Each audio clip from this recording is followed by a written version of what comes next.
name is Kashaya with YouTube channel L's Elevation, and today I wanted to come and speak on mental health. The reason I chose to speak on this topic is because I actually woke up and upon scrolling YouTube, I seen a post where it was talking about like mental health crisis, like expanding or getting worse. And I actually wanted to come and talk about how what steps I took to kind of overcome stress, anxiety, depression, different things like that, and then the steps that I take still if I feel like I'm heavy or down or anything like that. Alright, so first things first, a lot of times stress or anxiety can be heightened due to environment, and for me that was a big one in a certain work environment and my recent past, because there was just way too much going on, right? And it was evident for me in that environment that I was working with people who did not genuinely value people the way that they portray to value people, right? Not just youth, but in 3 months. Keep left on I-85 North. In the world, right? People will say, oh, they love people, they're caring, blah, blah, blah, blah, but their actions and their words will let you know that they don't really genuinely care for people, right? And for some people, that can be very hard to deal with because when you're not secure in yourself, so when you're still working on figuring out who you are, what you want, different things like that, and it's so many people that are pouring into you, whether it's negative things or positive things, right? It's too many voices already on top of the voices that you have within your head yourself, right? So sometimes you have to remove yourself from certain environments so you're able to kind of be in a peaceful atmosphere and really just allow your thoughts to flow, but maybe also get a journal to kind of write those things down so you can see what's going on in your head, like what's really impacting you. And sometimes cutting things off, right? Sometimes you have to change what it is you're listening to. A lot of the things that we listen to, we don't realize that deep down some of those things are stored in our heart. We think a lot of the things that take place are stored in our mind.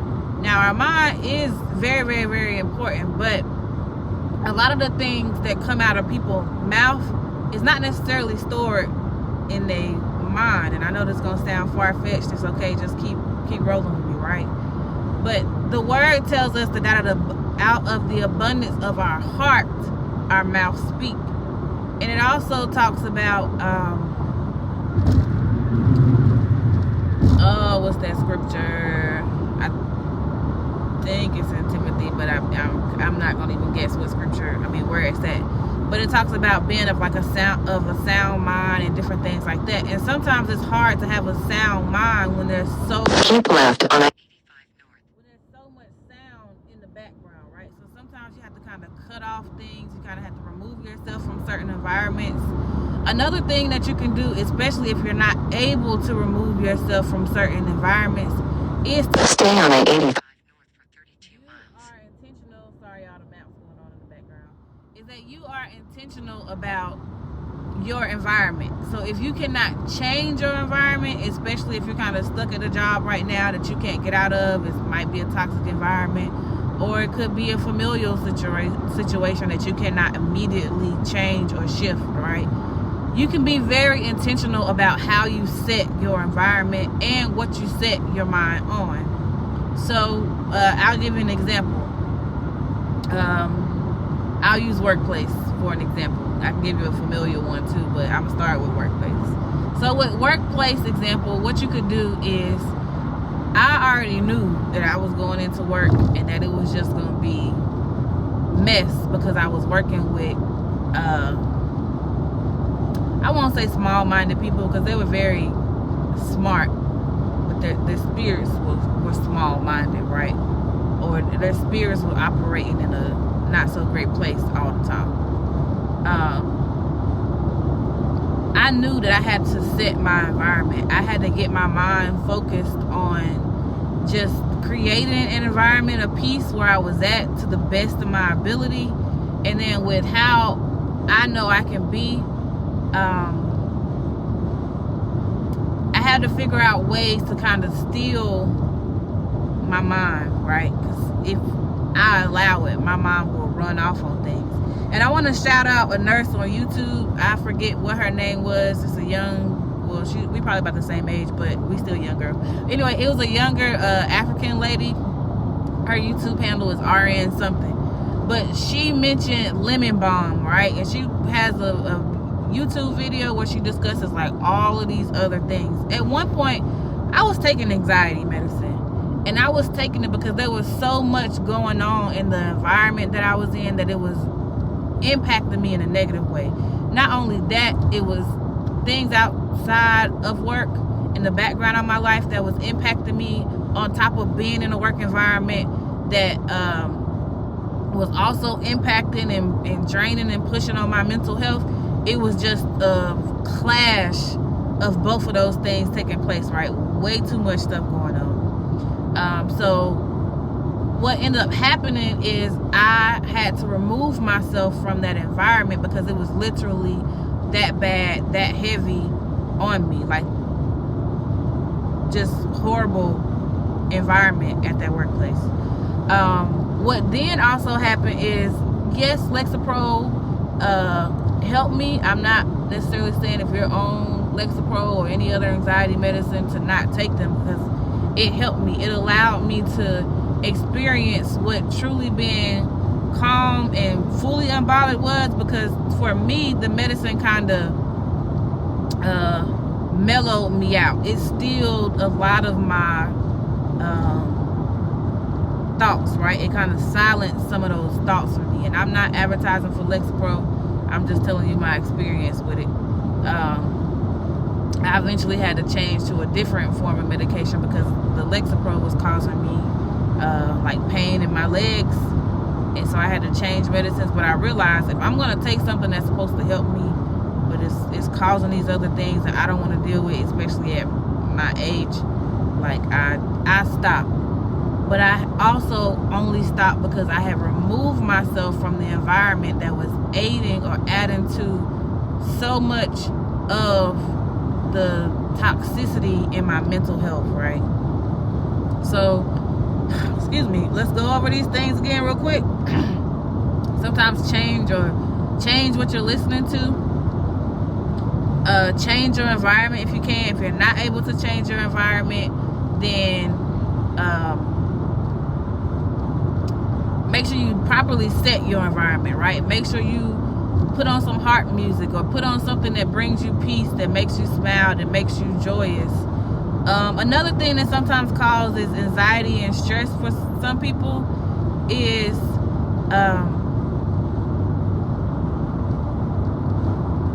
taking in too much of somebody else's projections on you, right?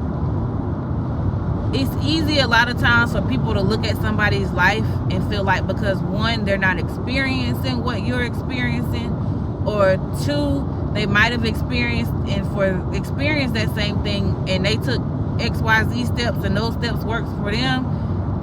It's still not always an immediate fix, right? Because just because something works for one person does not mean it works for somebody else. And it would be great if the world would fully meditate on that, right? Because we have a lot of people that are just so stuck on copy and paste. Like, if this worked one way for somebody, then it should be able to work this same way for somebody else. We all kind of deal with things differently. We have different circumstances. There's different things that everybody has to deal with. It's not always one way.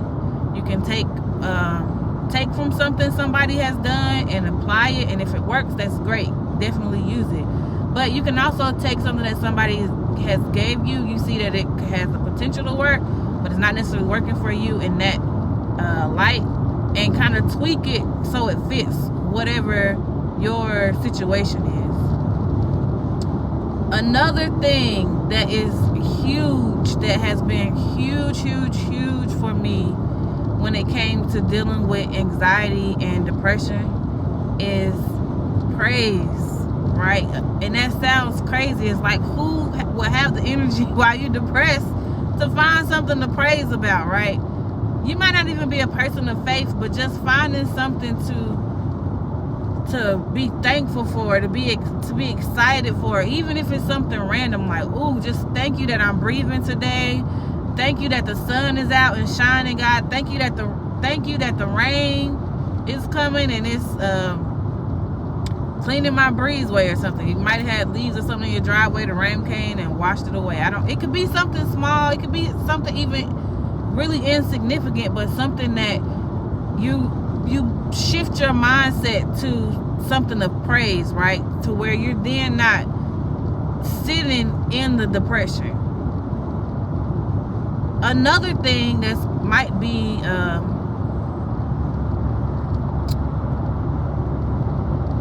a little controversial in dealing with mental health. For me, sometimes sitting in it, and I'm not saying for a long period of time, but just sitting in that place that you're in. But while you're sitting in that place, doing a lot of self-reflection, right? Asking yourself, how did I get here? Backtracking how you got to being in this place, looking at all the factors that contributed it, and then going from there, right? Journal while you're doing that, right? Because I have a lot of journals, and sometimes I open up an old one and I'll kind of self-reflect and I say, dang, this was happening in 2008, or this was happening in 2014. And you'll have, low people that are just very low, who might want to, get in your business and go through your journals, but it's nothing for you to be ashamed of, especially when you know you've did a thing, right? And I've been big on that now for a few years, for a long time now, because in this world today, a lot of people will attempt to shame you for something that, if you really truly think about it, that you did. So it makes no sense for me. I'm not gonna say for you, because we have different thought processes, but for me, what worked is, it made no sense for me to be ashamed about something that I know I did. And I shared that with a cousin before, and it helped them in the situation that they were going in, because they were also experiencing, just a lot of heavy thing, a lot of criticism. Somebody had tried to call themselves exposing them, and I had to just really pour that into them. There's no point of you allowing this exposure of something that you did to weigh on you. It don't make no sense. You knew what you did. You knew why you did it when you did it. You knew whether it was wrong or right when you did it. And there's no point in being ashamed about something that you did, especially when the only judge and juror is God anyway. So man can, of course, project and attempt to make you feel shamed and attempt to use that shame to then manipulate you. But when you know and you've accepted accountability already, outside of what the world thinks accountability looks like, it just makes the situation a little bit lighter, right? So what? That you're aware that XYZ took place in my life. I know it took place in my life. I was there when it took place. So that's the mindset that you can try to get to, because there's no point in allowing people to use or manipulate shame to weigh on you, because that's exactly the tactic that a lot of people use. They will attempt to use the manipulation of shaming you to make you feel bad, to make you feel insecure, to make you feel less than, which they don't have no authority to do. But you have to know that for yourself, right? You have to know that for yourself. So for anybody right now struggling with being depressed or anxious or anything like that, the biggest things I would take from this, honestly, is really securing yourself on who you are. That's the biggest thing out of everything that I've talked about in this video, right? Is you have to be so secure in who you are. You have to be so secure and self-aware. Even if you're making a mistake, right? We're all going to make mistakes. We're not going to get every single thing right. But you have to be so secure and so confident in, yes, I did this. It might not have been correct, but how can I use this lesson to hold me accountable to not make this same mistake the next time? Or how can I use this lesson to lift the heaviness that I'm experiencing because of whatever you might be going through, right? Because when you're depressed, you literally feel heavy. You feel so weighted down by whatever you're allowing your mind to hold on to so tightly that it's hard for you to push forward. It's hard for you to even desire to do anything. I know, I've experienced it. However, you have to become so secure in who you are and get so locked in on locking out outside noise, right? You have to get locked in on locking out outside noise. Nobody on this planet has the power to manipulate you with shame unless you give it to them. So even if you're dealing with depression, you're dealing with anxiety, you're dealing with any of those things, take a moment, sit in it, journal, self-reflect. And journaling is very great because you're able to see, well, I overcame this same thing in 2008. I might be dealing with it again, but what did I do then to overcome it then? Sometimes you have cycles, and we can definitely break cycles. But it starts with being confident and being secure in who you are.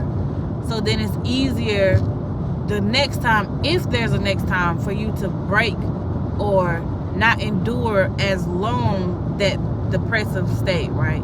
I'm not going to sit here and say I don't struggle with heaviness, but it's kind of a different heaviness for me right now because there's just so much other stuff going on in my life. It's not a heaviness where I feel depressed, where I feel like I don't want to do things.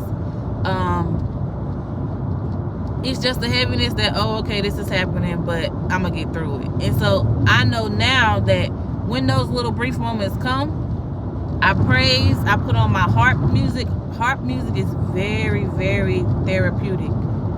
If you have never taken time to just kind of play harp music, you should try it. It's very, very therapeutic. But I would try those. I gave out a lot of tips and tricks and tools that I've used when dealing with anxiety, depression, all of the things concerning mental health. Hopefully, it can help you also overcome those things. Hopefully, it'll help you understand that you have the power to gird yourself, whether it's through the word. If you're not a person of the Christian faith, you don't believe in Jesus Christ, whatever your faith may be, gird yourself up in what the word says about you. Don't allow family, friends, anybody to tell you who you are, because they can't live your life for you, right? You have to live your life for you, but you have to love yourself enough that when those little bouts come about, you know, okay, this is just something testing me. This is something trying to stop me from doing X, Y, Z. And use it as fuel, right? Use it as fuel to overcome being in that state for too long, right? Don't allow yourself to kind of sit in depression for too long. Life is beautiful, even if it's just as simple as realizing that the leaves change colors, or even if it's something as simple as, oh, I have air in my tires, or even if it's something simple as just the small things. It can be insignificant things that you can find to be excited about. And just take note of those things, right? The depression and anxiety are very heavy things if we allow them to stay heavy in our lives. But we can do all that we can do to help lift it by taking note of how we got there. What are the contributing factors, whether it's inside or outside, internal or external factors? And then how can I celebrate even in this moment, right? Yeah, I'm depressed, but what can I celebrate about this place? Use depression as something that's going to propel you, or anxiety, right? Because sometimes when you're anxious, it's because, let me give an example of when I was anxious, rather. Let me think on that one. Hold on.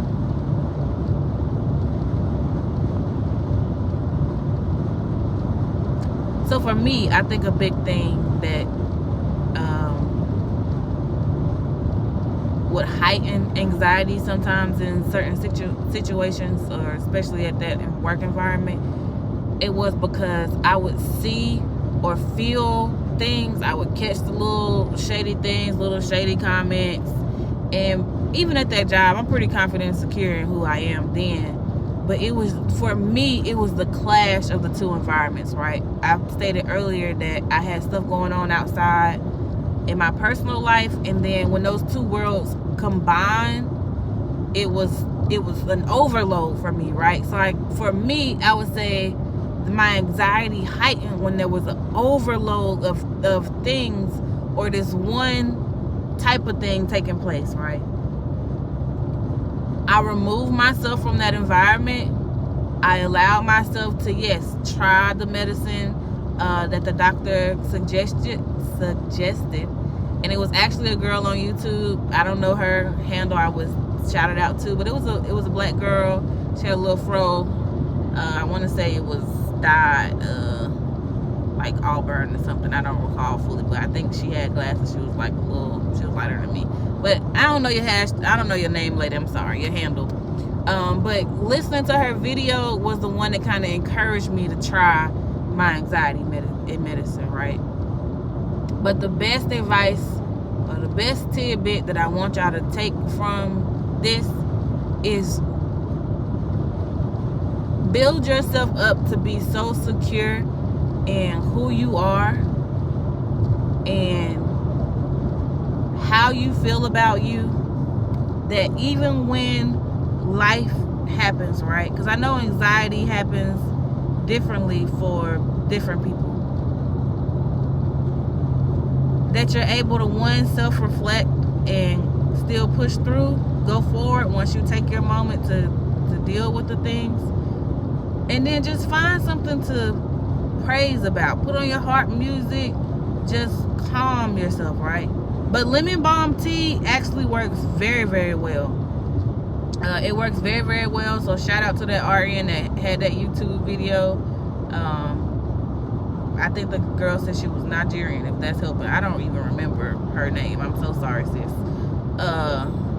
But she got like this big yellow thing on there. She gave a lot of good tips of like just things from her experience as a nurse or whatever. But lemon balm was the biggest thing that I took from that, because baby, it also kind of has the same effect as Lexapro. Now I don't know how serious your anxiety is, and I am not a doctor. I'm not telling you to take my advice 100%. I'm not a medical doctor. I do not practice medicine. I don't do any of those things.